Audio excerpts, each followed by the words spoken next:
individualizing visual supports can feel overwhelming for both parents and teachers. Welcome to the Special Education Inner Circle podcast. I'm your host, Catherine Witcher, and we need to talk about this individualizing piece here. We are well into the school year. There's a lot that's happening. Everybody has a lot on their plates. And unfortunately, sometimes our customization, our individualizing of our plans tends to kind of go to the wayside, and we start generalizing a lot of things like, okay, due to not having enough time for prep or due to not having enough manpower to make this happen, we now are all using something like the same set of visuals for a schedule, or we're all using the same visuals that we've been using for a long time. And this is not just in schools, it happens at home too, right? So parents get busy, and instead of customizing things like we used to, right, when we first started using things like visual supports, we kind of just go with what has been working, and we forget how important visual supports can be for individualizing a child's experience, for making sure that they can access their environment, that they're learning new things and communicating at new levels. And I was exploring on some of the new ways that are out there for customizing some things that are affordable and accessible to both schools and to families, because that's really important. It's really important that we can give access to everyone. And I came across Smarty Symbols, and I've known about Smarty Symbols. It's been a little while since I kind of dug into what do they have, what's going on. And I was like, yes, this is it. This is what I'm looking for. So let me give you an example of why I was searching for a solution. We have a lot of students who have inclusion experiences in music, art, and physical education, right? So a lot of times that's our go-to, and that's another conversation on another day where we'll talk about what is an appropriate inclusion plan. But bottom line is, this is happening for a lot of students right now, right? So it's like, oh, the student's going to have their inclusion minutes that are written into the IEP. They're going to be going into, let's go with art right here. So they're going to go into art. And art can be very difficult. We have got a different project all the time. A lot of times we're sitting at different tables all the time. We've got different supplies. We've got different instructions. We've got a lot of chaos that is happening with all of the different things that happen in the art room, right? There's a lot of distractions. Kids are excited. I mean, we just know it's a lot. So a lot of times we bring a child who needs supports. They come with their paraprofessional into art class, and they sit with their paraprofessional who then assists them through the art project. And you're trying to follow along with the teacher of like, now we're going to do this. Now we're going to do this. Okay. And that pace can feel very fast. It can feel very chaotic. And then let's just kind of face it here. A lot of times the artwork that then is produced is mostly produced by the support person in the room versus the student who's supposed to be working on their inclusive activities and doing something with their general education peers. Now, if we think ahead and we figure out how to customize visual supports and we give access to this support, meaning like the tool that we're going to use, like Smarty Symbols, to the art teacher, then she can help create some of the visuals that are needed to support a student through an activity. So for example, a lot of times we have the art teacher, then let's just say we're going to build a snowman, and we're going to have cotton balls, and we need scissors, and we need glue, and we need markers, and we need construction paper. We have all of these pieces, and we might have a student who could do, let's say, every other step, and they could keep up with the class as they're going through this project, but we need to let them know, this is what's going to be happening. Here's the visuals for those steps. Here are the steps that you need to do. Here's what we use: the glue and the cotton ball and the construction paper. And we work through those steps with visual supports that are created not just by the special education teacher, not just with the paraprofessional, but that we start to get the art teacher involved and having just this access to the visual supports that are needed so a child can access that classroom. And that's what's really important in inclusion. In inclusion, it's not just about proximity. It's about making sure that the teacher in the room is the teacher for that child, and that the paraprofessional remains the support person, not the teacher in that situation. So finding the solutions like Smarty Symbols, being able to have an easily accessible database of visuals where you can create activities and schedules and even interactive digital games and really helping a child take their knowledge to the next level. This has to be a team effort. And to do that, we need something affordable and accessible, right? So we a lot of times take our visual support requirements, right, of what is needed, and we lay that all onto the special education teacher. I couldn't even tell you how many hours I spent as a teacher, cutting things out and laminating things and doing all of the things for my students, when in reality, this is a team effort. There are so many parents that would absolutely be willing to help to create all of these supports to have consistency between home and school, but we have to make sure that they have access to make this happen. So individualizing the supports, like I just gave that example there in art class, so very important. We can do the same thing for PE, right? There is another room that is chaotic and the rules are changing. The games are different all the time. Kids are high energy.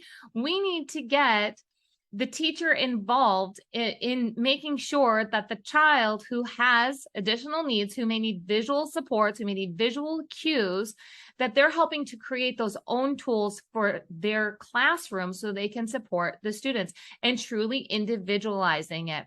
The other thing that we need to make sure is that as we get into the older students, right? So we're looking at our high school, our transition age, we need to make sure that we're updating our visuals to make sure that they are age appropriate and that they are reflective of the activities that they are doing in high school. So a lot of times I've seen out of date, or I've seen, I'll just say immature, like elementary age type visuals that are not appropriate. They're not even the activities. They're not reflective. They're not customized. It's kind of like, this is what we have, so we're going to use these.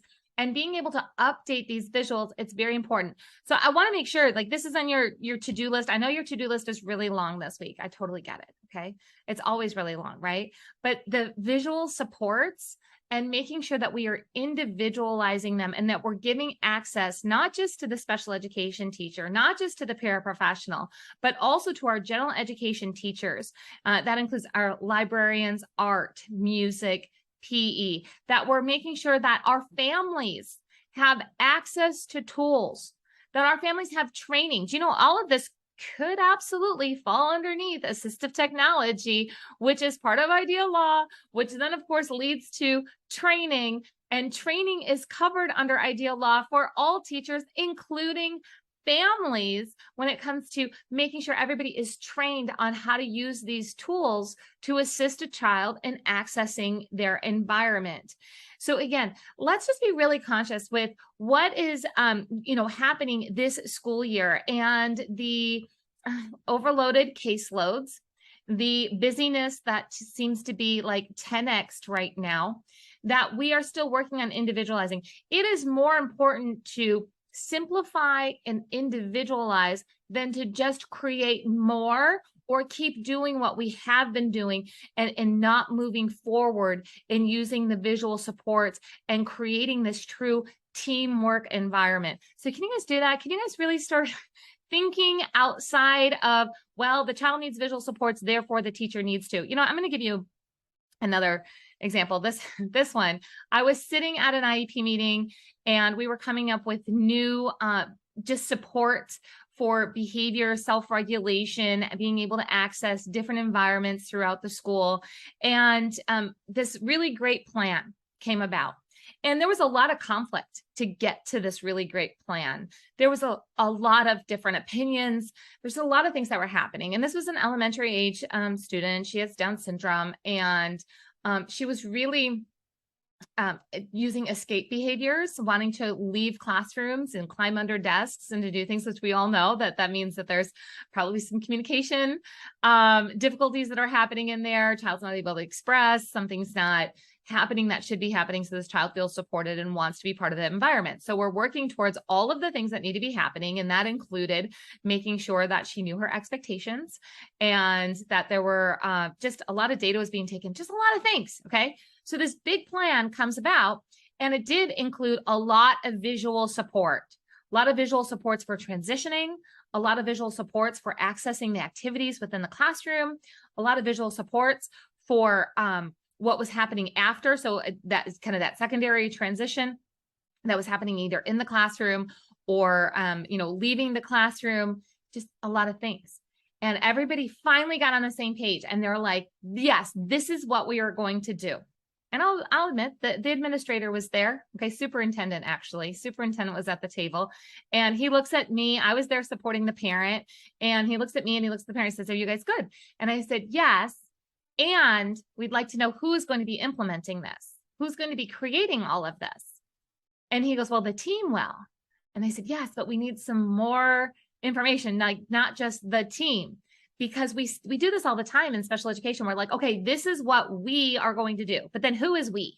Who's we? I know who we is. We is typically the special education teacher. That's who we is. The special education teacher. This was going to all fall onto her. And I already knew that she was overloaded from this situation. So I said, well, there needs to be all these pieces. So I looked at the teacher and I said, are you going to be able to implement all of these and create all of these materials? And what would be the timeline for that? And that wasn't to, throw her under the bus or to accuse her of not being able to do it.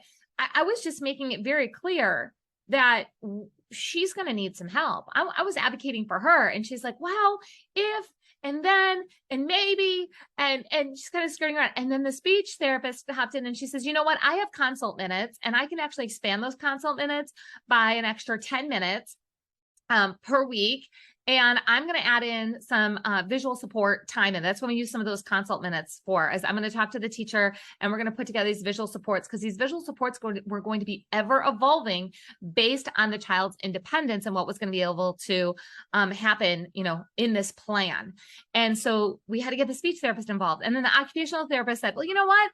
I can get involved too. So I've got some consult minutes in there too. So why don't I go ahead and make sure if you do this part of the day, then I'll do that part of the day. And then the special ed teacher had another part of the day. And I would say that the only part we were probably missing in that was making sure that the general education teacher had a part. But at this point, we were kind of in a crisis. So we were doing what we needed to do to get out of that. But we had a plan then of what was going to happen to make sure the child had all the supports, including all the visual supports that were needed, that they were going to be individualized, they were going to be ever changing. And it took an entire team, and it took the tools. It takes a tool like Smarty Symbols. And the reason that I really looked at Smarty Symbols again is because their focus is making sure that it's accessible in all environments, so home and school, and it's so simple to use, which means that getting our general education teachers involved in this, that's an easier path too, is using something like Smarty Symbols. So I'm going to make sure that you guys have the link to Smarty Symbols here. And let's just kind of put this on our to-do list, that we need to double check our visuals. Are they being used in all environments? Do they need to be updated? And what other team members need to get involved in creating the visuals to make sure that we are staying on track at the pace that the child needs us to, so they're fully supported in all environments. Again, I would love if you could leave a comment. Go ahead, leave a question. If you're listening on our podcast, you could leave a 5-star review. Every time that you leave a review, a comment, a like, a share, that helps more parents and teachers find the resources that they need to work together to prepare every child for further education, employment, and independent living.